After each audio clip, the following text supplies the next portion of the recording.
All the time mental health outreach with your host, Sister A. Legree, where we believe that it's important to make hope an option.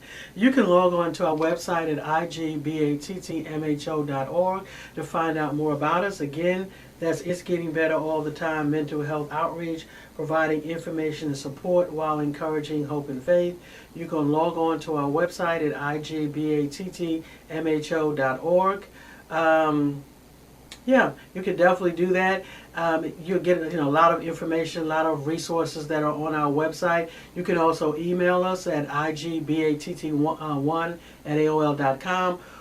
Go onto our website, let us know what you think of it. We're in the process of making some changes, but updates for 2024. But definitely log on to the website, email us, write us, just let us know any questions that you might have, any topics you would like for us to discuss, or any criticisms, anything that you're interested in. Okay? So again, what I wanted to talk about today is how to prepare for the future as a single person living with a severe and persistent mental illness. How to prepare for the future as a single person, a person who's living alone, and you've been diagnosed with a severe and persistent mental illness. Again, when we're talking about severe and persistent mental illnesses, we're talking about those illnesses that are so severe that even with medications, right, a person may still continue to have maybe some type of symptoms. Severe and persistent mental illnesses, as I said, we talked about in one of the broadcasts, people may say, well, all illnesses are severe and persistent, right? All illnesses are severe. And that's true, because especially if you're dealing with the illness, of course it's severe. But the term severe mental illness or severe and persistent mental illness is a specific term that's actually guideline that the federal government has given. Is like a specific term. So when we know severe and persistent mental illnesses, you know that there are certain types of illnesses. We know that illnesses that fit into that category are chronic.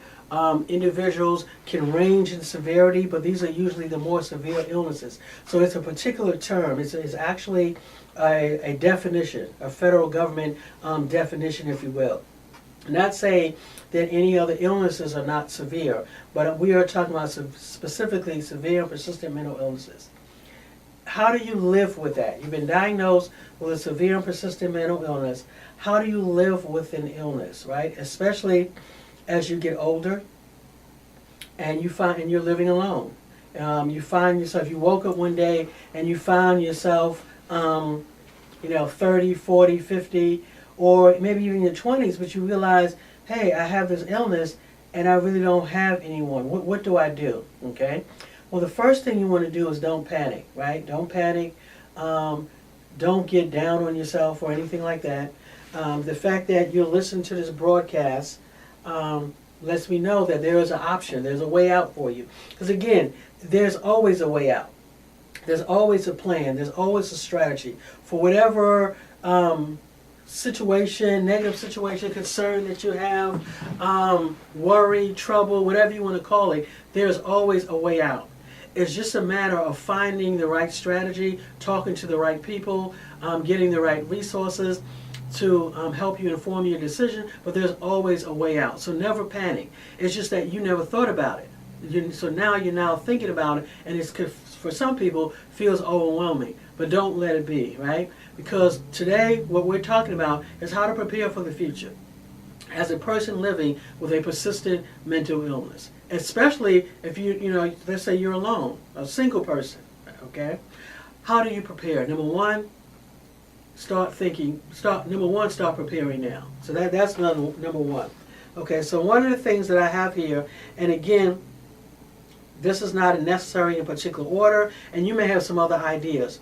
But number one, if you don't already have, develop a support network, okay? We are not meant to live alone. Many people who are introverted are not really introverted. There are people who've been hurt.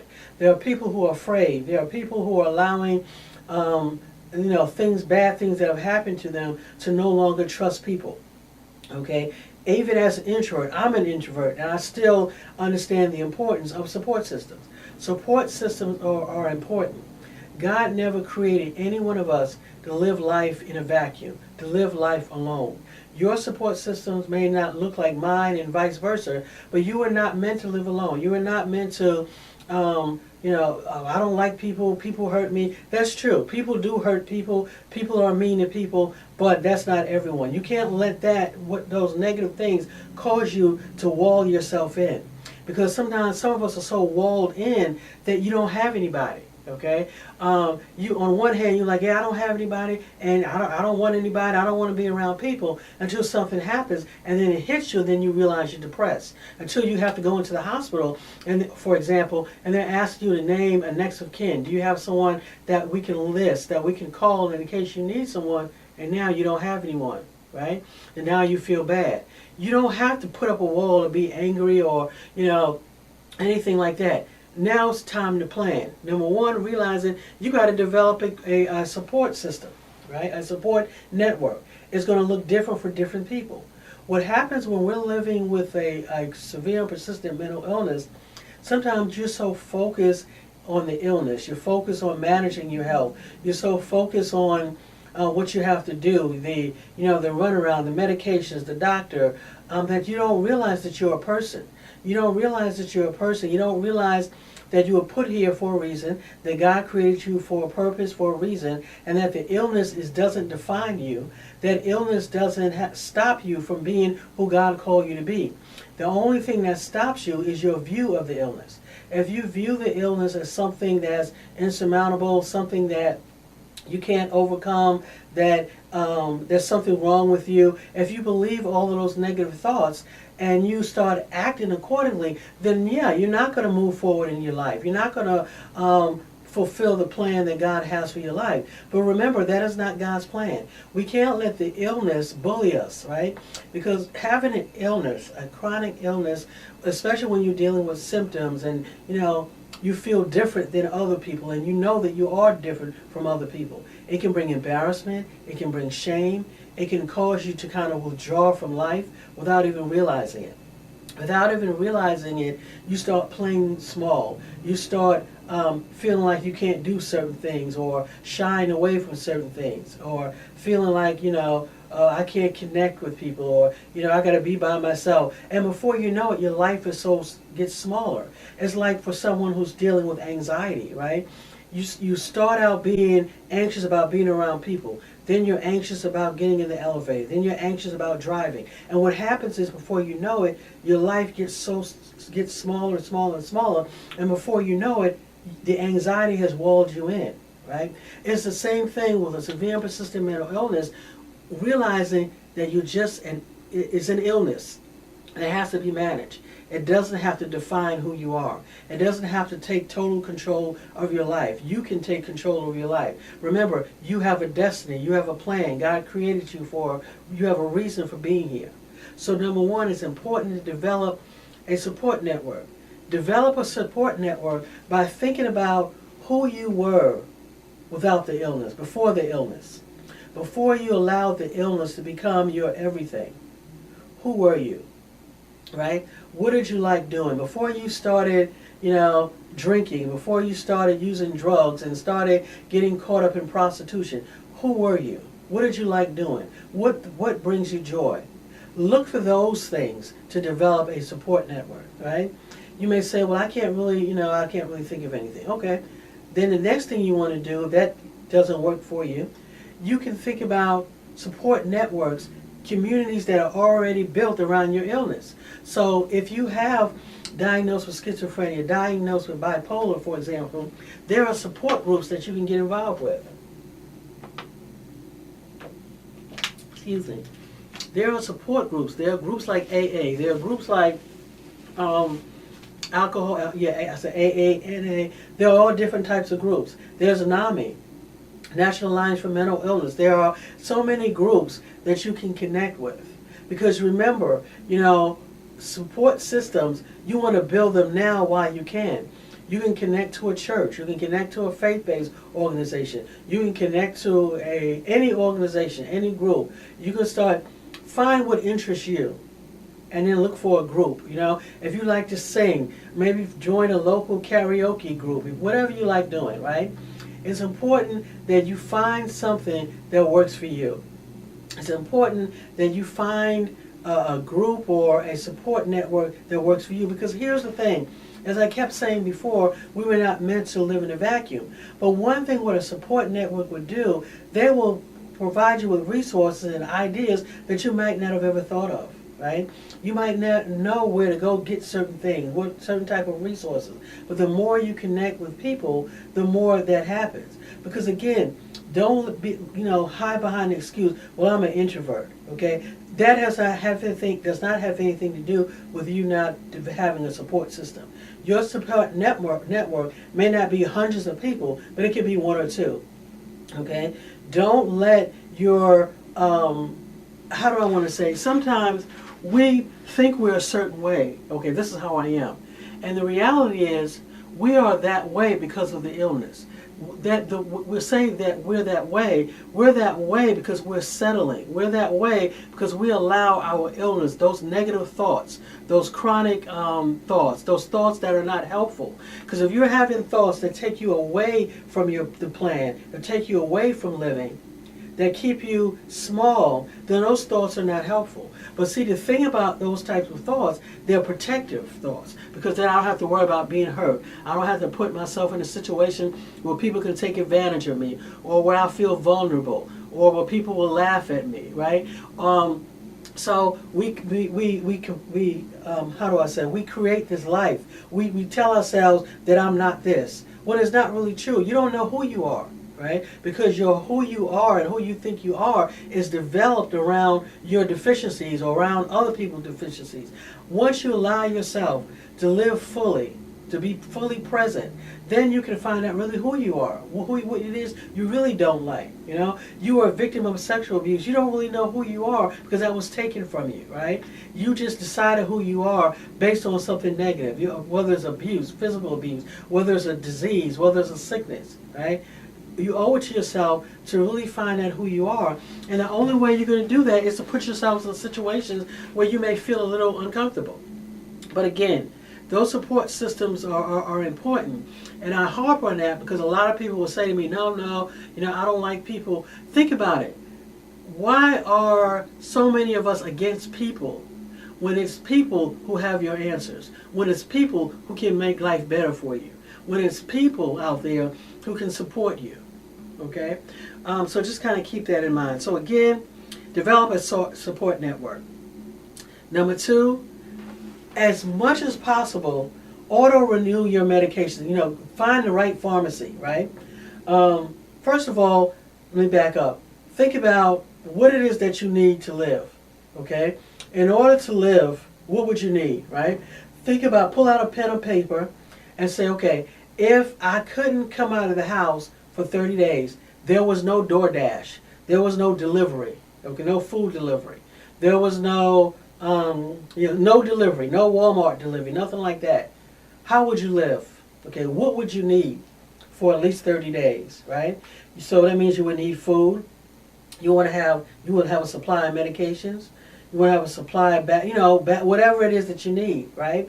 You want to have phone numbers. You should have phone numbers to people in case something happens. So start thinking about that. Okay, if you're living alone with a severe and persistent mental illness, you want to think about, okay, I should always have enough food. I should always have enough canned goods. I should always have enough tissue. I should always have enough to last me 30 days if I couldn't call DoorDash, if I couldn't call no delivery, okay?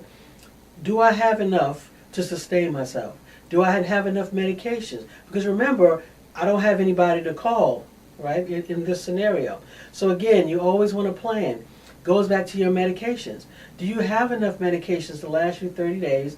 And it's important to be on auto-renewal, which is my third thing. Take advantage of the community resources that are out there. How do you take advantage of them? First of all, you have to know what's out there.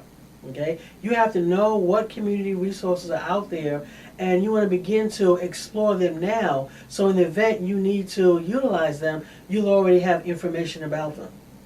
But you can't do that unless you're really thinking critically about what is it do I need. Okay, I'm a person living alone with a severe and persistent mental illness. What do I need to live in the short term and in the long term, right? So short term, having the medications, having the food, as much as possible, knowing with resources. Connect yourself to a community mental health if you can. Agency if you have one in your area. I know some people prefer doing the individual therapist, and that's great. But if you have a severe and persistent mental illness, it's also would be great for you to connect to a community mental health or community agency, whether it's a peer support or private agency, public agency, because the more people, the better, right? If the only peer person you have is one therapist, what would happen if that therapist, has an emergency and you can't get to him or her, right? But if you're connected to an agency, you have a team, right? So the chances are, if you can't reach your particular psychiatrist or your particular therapist, there is someone there that can help you, that can support you. So again, when we talk about how do I prepare, how do I live as a single person with a mental illness, it starts by, number one, preparing now. Number two, thinking about what you need critically. What do I need, right?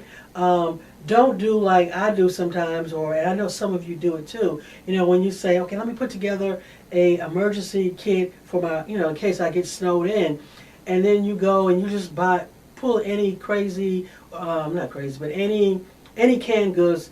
Okay, I'll put this in here, I'll put this in here, I'll put this in here. Things that you're not even really going to eat, right? That you don't even like. You just picked it up just to have in the, to say you have a kit. No, you want to really think about, I need to put together, what is it do I really need?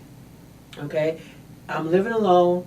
I don't have the luxury of calling people, right? What should I do, right? I need to start thinking about what am I going to do. But again, if you're listening to me, you are going to have people to call because you're going to what? You're going to start developing a support network. How do you do that? Number two, you're going to start looking for groups. You're looking for agencies that you can join. Three, if nothing else, you're going to connect to a community mental health agency, a peer support agency. You're going to connect to NAMI. You're going to connect to other people. If nothing else, these people can kind of provide the support, can provide the guidance, and can be there for you as much as you need to. So that's what you're going to do, right?